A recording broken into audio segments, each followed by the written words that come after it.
Bonsoir à tous, bienvenue à ce flash d'information.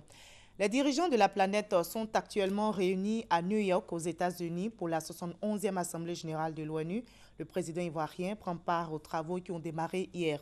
Il va présenter la candidature de la Côte d'Ivoire au poste de membre non permanent du Conseil de sécurité des Nations Unies. Demain jeudi, il prendra la parole à la tribune de l'ONU. Viviane Aimé est notre envoyée spéciale. La 71e session annuelle de l'Assemblée générale des Nations unies a ouvert ce mardi son débat général marqué par les interventions de plusieurs chefs d'État, dont les présidents Barack Obama des États-Unis et François Hollande de la France, à la tribune de l'Assemblée générale. Jeudi, le chef de l'État ivoirien, le président Alassane Ouattara, interviendra à cette tribune et fera ainsi entendre la voix de la Côte d'Ivoire. Depuis son accession à la magistrature suprême, le président de la République Alassane Ouattara a toujours tenu à marquer la présence de la Côte d'Ivoire chaque année à ce grand rendez-vous de la communauté mondiale. Ce qui a pour résultat que la Côte d'Ivoire est visible sur l'échiquier international et de ce fait mieux connue des bailleurs de fonds et des investisseurs. Cette prise de parole devant l'Assemblée générale avait des allures de testament d'adieu pour le président américain Barack Obama en fin de mandat à la tête de son pays. Il a félicité les progrès enregistrés par le monde libre et a fermement condamné toutes les formes d'extrémisme religieux ou idéologique. Fin de mandat également pour le secrétaire général de l'ONU Ban Ki-moon qui après 10 années d'exercice va bientôt céder son fauteuil. Le président français François Hollande, quant à lui, a lancé un appel à l'ONU pour soutenir l'initiative de l'électricité pour tous les Africains.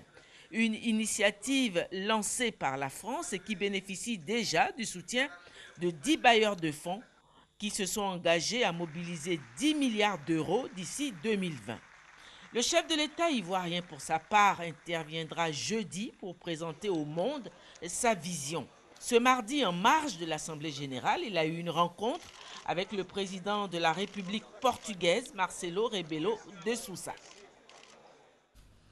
À marge de l'Assemblée générale, le Conseil de sécurité de l'ONU s'est réuni en urgence pour examiner la situation en Syrie.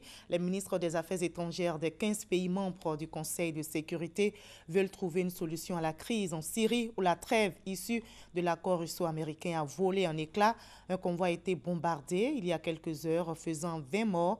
Pour Ban Ki-moon, la tragédie en Syrie est une honte. Il implore donc les grandes puissances à user de leur influence pour établir la cessation des hostilités, faciliter l'accès à l'aide humanitaire et permettre ainsi aux Syriens de sortir de l'enfer où ils sont pris au piège.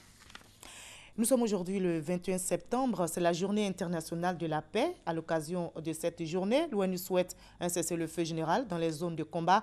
En Syrie, par exemple, la guerre a repris. L'armée syrienne a annoncé 2 jours plus tôt la fin de la trêve négociée par les États-Unis et la Russie, qui était en vigueur depuis le 12 septembre. Et dans les heures qui ont suivi, le bombardement d'un convoi humanitaire de l'ONU a fait une vingtaine de morts près d'Alep, la grande ville du Nord.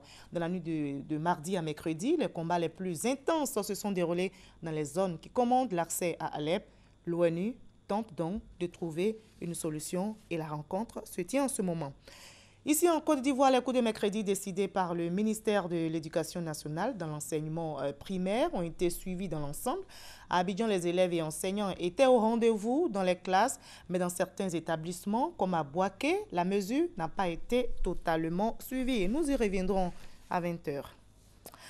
À Kinshasa, capitale de la RDC, cette capitale a retrouvé un calme précaire ce matin après 2 journées de pillage et d'affrontements meurtriers entre forces de l'ordre et jeunes en colère contre le pouvoir du président congolais Joseph Kabila.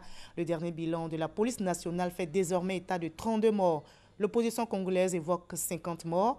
La Constitution interdit à Joseph Kabila au pouvoir depuis 2001 de se représenter, mais le chef de l'État ne donne, selon l'opposition, aucun signe de vouloir quitter son poste.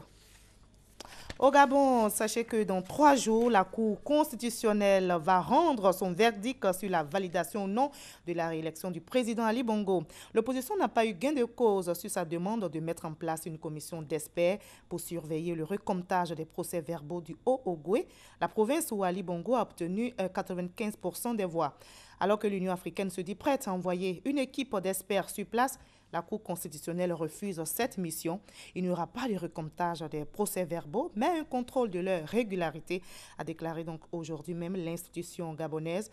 Un travail pour lequel la venue d'experts de l'UA n'est pas nécessaire, poursuit la Cour constitutionnelle gabonaise. L'UA n'aura finalement pas droit de regard sur le processus. Je vous donne rendez-vous à 20h. À tout à l'heure.